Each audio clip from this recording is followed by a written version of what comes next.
Mangalagiri auto Nagar technician workers union సభ్యులు రాష్ట్ర మంత్రివర్యులు నారా లోకేష్ను కలిసి తమ సమస్యలపై వినతిపత్రం అందజేశారు. ఈ కార్యక్రమంలో నాయకులు అబ్దుల్లా ఖాన్, డి సత్యనారాయణ తదితరులు పాల్గొన్నారు. అనంతరం వారు మాట్లాడారు. ఈరోజు మంగళగిరి శాసనసభ్యులు రాష్ట్ర మంత్రివర్యులు శ్రీ నారా లోకేష్ గారికి మంగళగిరి ఆటో నగర్లో జరుగుతున్న సమస్యలపై వినతి పత్రం ఇవ్వటం జరిగింది.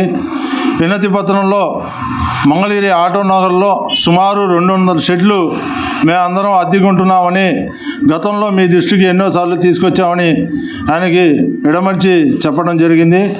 ఆయన త్వరలోనే మీ అందరికీ సొంత ప్లాట్లు ఏర్పాటు చేసేందుకు రాష్ట్ర ప్రభుత్వం కృషి చేస్తుందని కూడా ఆయన హామీ ఇచ్చారు.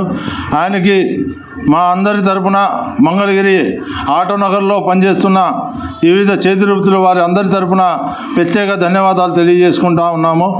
ఎందుకంటే మంగళగిరి ఆటో నగర్లో గత 15 సంవత్సరాల నుండి అద్దెలు కట్టుకోలేక చాలా ఇబ్బందులు పడుతూ మరి ఎన్నోసార్లు ప్రభుత్వం దృష్టికి తీసుకెళ్ళినా సరే ఈ సమస్యని పరిష్కరించే విధంగా ఏ నాయకులు చేయని విధంగా మరి రేపు నారా లోకేష్ గారు చేస్తారని మేమందరం భావిస్తూ ఉన్నాము.